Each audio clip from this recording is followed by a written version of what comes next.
there is a new category that we are being talking, or rather we are now looking at, and that is primarily have to do with the region-based category. IRCC would now like to, or rather is already testing on conducting region-based draws. Now, how these region-based draws will be implemented, again, we don't know. There is no clarity on it yet. But one step in that direction was when IRCC chose to make it mandatory for you to include your Canadian postal codes, especially if you're residing in Canada, or where your employers are and their postal codes. And it's a step in that direction where they may, at some point of time, start conducting region-based category draws. So this was the Bill C-19. It received the royal assent on June 23, 2022. If I actually just go to the text of the bill very quickly, so you know what is happening where. And this was the Immigration and Refugee Protection Act.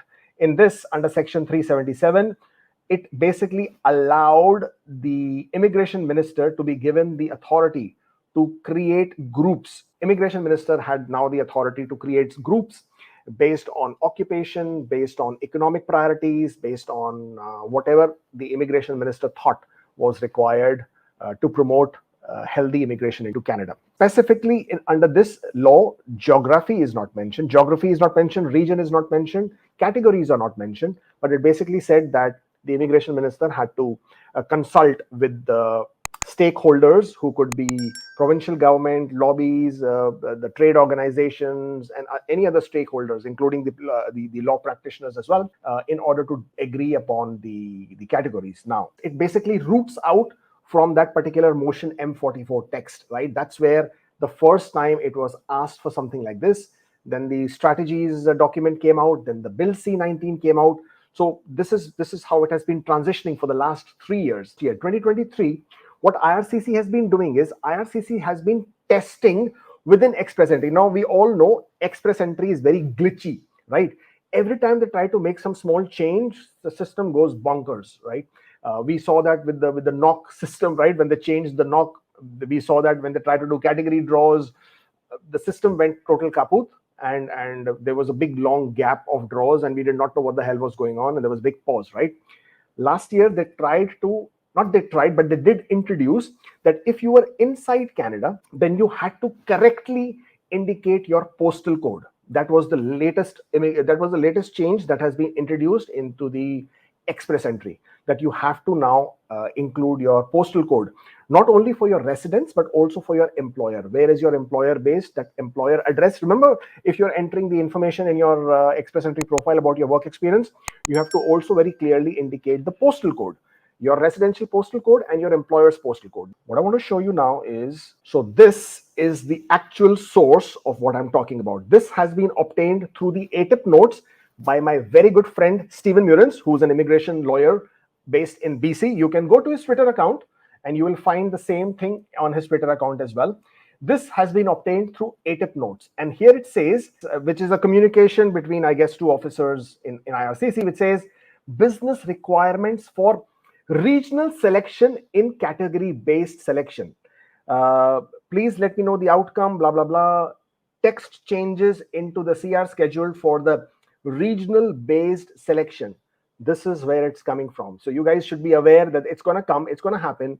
And then this is the next excerpt from the same text of the ATIP notes, which says business requirements for the regional selection in category based selection. If you can see here, it says it's looking for information on job offer, postal code of job offer, work experience, postal code of work experience, Canadian study, where have you completed your study? So postal code of your Canadian study, the DLI of Canadian study, current residence in Canada, and postal code of residence in Canada, and intended residence in Canada. Where do you wish to reside? All of these are going to play a huge role once and whenever the geography-based or regional-based category comes into play. Now, whole of 2023, IRCC has been working on this. This has been tested. A portion of it, as we now know, has already been implemented through the postal code. This has been at the root of where this whole categories are coming from. I showed you in motion M44, it was very clearly mentioned that IRCC would, or rather that there is a big demand for moving, or rather for diversifying the immigration into the smaller communities, into the rural areas of Canada, and it has always been the demand of several provinces, several locations as well, that the immigration should move to those locations. I mean, it's quite normal, right? You've seen in Ontario, if you're submitting an application under any of the PNP streams other than human capital, you get more points for the location of your college. If you're looking at the international student stream, you get more points if your job offer is in an area like in North Ontario, right? Versus if you're in Toronto. Same thing in British Columbia. If you're looking at British Columbia PNP, you get additional points for the geography or for the region if it is outside the main Greater Vancouver area. Same thing with the with the Alberta PNP, right? You have the Alberta PNP, then you have the rural stream. So with each province, as you will notice that there is a push, or even I think in Manitoba, if you're outside the Winnipeg, you get extra points. If you're inside Winnipeg, you get less points. And there has always been this push to move people away from the main urban centers into the less populated areas. And I guess now this push is going to be even more. Why? Because this way they can control the housing crisis from the main urban centers, and by trying to spread people out. So a collective effort from the government by curtailing the temporary residents, by encouraging rural immigration by different programs. There will be another program which will come at some point of time, which will be the municipal nominee program. RNIP has already been made permanent, and with these kind of draw changes that are now anticipated, because the back end work is happening. I've just showed you the document as well. You already know that the changes are already happening in the postal code, or rather they have already happened as far as the postal code is concerned. And it is only a matter of time by the time when we see that what exactly and how IRCC plays it out. Now, there are no details. There is nothing, no information is available as to how this will be implemented. Of course, we will continue to get and try to gain more ATIP notes from IRCC so that we can understand how will this category be implemented. At this point of time, for at least the remainder of the year, I do not anticipate any changes.